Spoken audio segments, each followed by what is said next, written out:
안녕하세요. 코딩의 신 아샬입니다. 오늘은 TDD의 핵심에 대해서 얘기를 하려고 해요. TDD라고 하면은 테스트가 개발을 주도하는 테스트 드리븐 디벨롭먼트의 약자죠. 예전에는 유닛 테스트 퍼스트라고 해가지고 많이 불렀고요. 줄여서 테스트 퍼스트라고 얘기를 많이 해요. 예전엔 유닛 테스트 코드 퍼스트였죠. 테스트 코드를 작성하는 거니까요.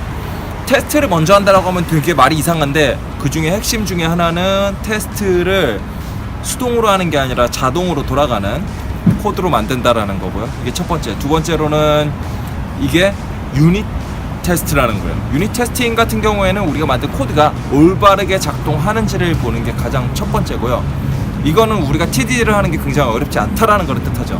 TDD를 하려고 하면 테스트를 먼저 그거 뭐 어떻게 하는 거지? 막 그런 분들이 많은데, 굉장히 쉬워요. 내가 지금 만들려고 하는 게 어떤 결과를 낼 건지를 내가 아는 거고, 그 결과가 나오게 그 결과가 올바르다면 어떻게 될 것인지에 대한 코드를 먼저 쓰고 그냥 그게 제대로 컴파일되고 실행되게만 하면 되는 거예요. 너무 쉽죠?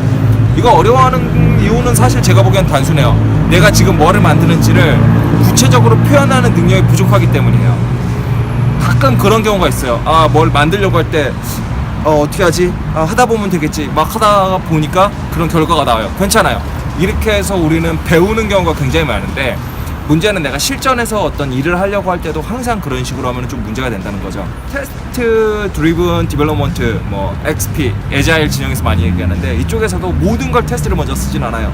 스파이크 솔루션이라고 해가지고 내가 잘 모르는 거에 대해서 미리 뭔가를 만들어 보는 거 하거든요. 이런 것들을 한 다음에 내가 충분히 할 일에 대해서 명확하게 아는 상황이 되면은, 그때는 내가 만들려고 하는 결과, 그리고 그걸 어떻게 해서 해낼 것인지에 대한 코드, 유닛 테스트에서 가장 중요한 것 중에 하나는 1 더하기 1은 2다 만약에, 그럼 2라는 결과도 중요한데 1 더하기 1을 내가 어떻게 표현할 것인가도 중요해요. 예를 들어서 number라는 어떤 클래스를 만들었어요. 그 다음에 number라는 거를 이용해서 그러니까 하나인 거, amount 아니면 quantity 뭐 이런 것들이 1인 거를 하나로 만든 다음에 거기에다가 1을 다시 더해줄 거예요. 그럼 어떻게 할 거냐, 1에다 1을 더하는 거를 아까 얘기한 대로 number라는 객체를 만들고, 그럼 객체를 어떻게 만들 것인가, u를 쓸 수도 있고 아니면 factory를 쓸 수도 있고 여러 가지가 있겠죠. 이런 것들을 내가 결정하는 걸 포함을 하고요.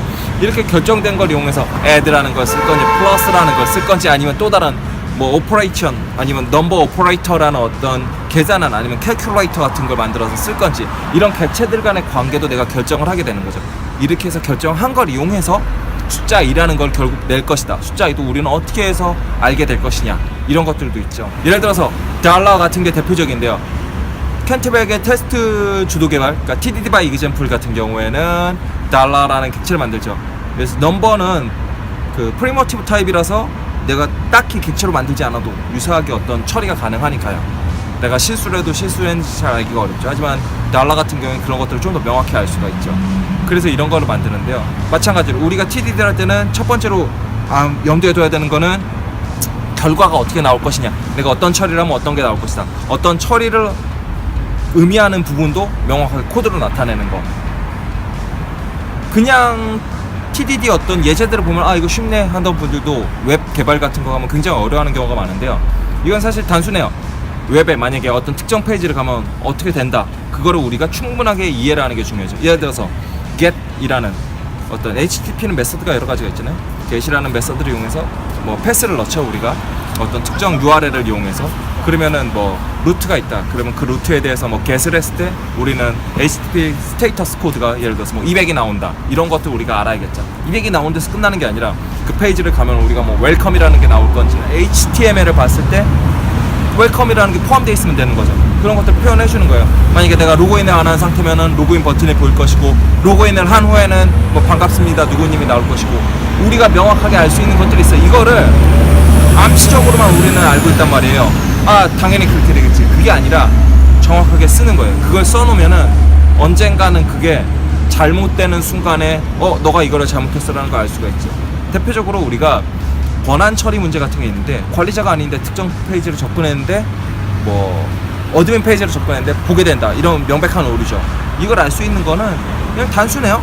우리가 어드민으로 접근하는 거랑 안 하는 거 테스트를 둘 다 만들어 놓으면 되죠. 하나는 200이 나오고 하나는 300대 그러니까 리다이렉션이 뜨든지, 아니면은 아예 400대 에러가 나든지 어떻게 해도 상관이 없죠.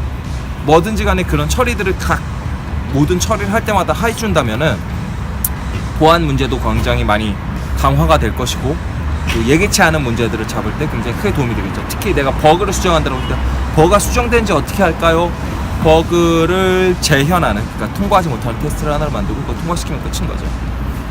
TDD의 핵심은 뭐다?